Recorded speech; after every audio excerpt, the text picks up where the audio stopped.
Computer ব্যবহারকারী যারা আছেন প্রায়শই এরকম একটি স্ক্রিন আপনার কম্পিউটার স্ক্রিনে এসে যায়, যেখান থেকে আর কম্পিউটার ওপেন করা সম্ভব হয় না।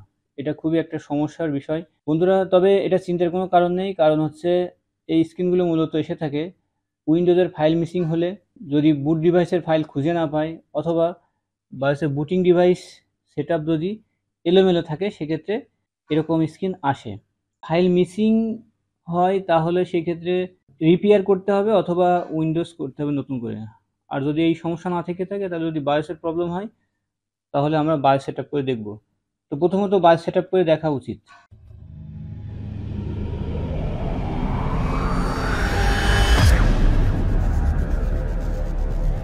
বায়োস সেট আপে প্রবেশ করার জন্য সম্পূর্ণ বন্ধ করে দিতে হবে, এবং বায়োস সেট আপ যে কি সেটা ভিন্ন ভিন্ন মডেলের ল্যাপটপে ভিন্ন ভিন্ন হয়ে থাকে। এইচপি ল্যাপটপ দিয়ে দেখাবো।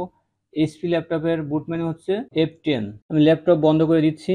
পাওয়ার বাটন প্রেস করে কিবোর্ড থেকে F10 প্রেস করতে থাকতে হবে। বন্ধুরা, এটা হচ্ছে বায়োস সেটআপ স্ক্রিন। এই স্ক্রিন প্রথমত বাম পাশে মেইন মেনু মার্ক অবস্থায় থাকবে, এবং আপনি যদি ডানে বামে যেতে চান তাহলে লেফট, রাইট এবং ডাউন আপ অ্যারো কি ইউজ করে যেতে হবে। এবং আমি এখন রাইট অ্যারো কি প্রেস করে ডান পাশে যাচ্ছি। কনফিগারেশন, এরপর হচ্ছে বুট অপশন।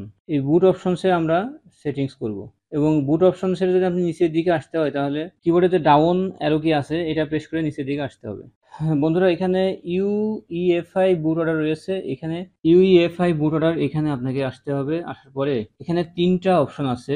1 নম্বর অপশনে আপনি রাখবেন হচ্ছে USB CD DVD ROM drive, এবং দ্বিতীয় থাকবে হচ্ছে USB flash drive oblique USB hard disk, এবং তৃতীয় থাকবে হচ্ছে ওএস বুট ম্যানেজার। এগুলো আপ ডাউন করার জন্য কিবোর্ড থেকে F5 এবং 6 প্রেস করতে হবে। সর্বশেষ হচ্ছে আপনি ডানের পাশে যে এক্সিট আছে এক্সিটে প্রবেশ করবেন, এবং এখান থেকে সেভ চেঞ্জেস অ্যান্ড এক্সিটে এটার উপর এন্টার করবেন। এখানে ইয়েস প্রেস করবেন।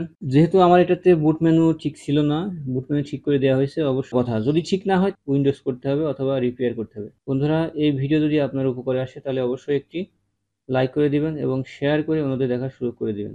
ধন্যবাদ জানিয়ে ভিডিও এখানে শেষ করছি।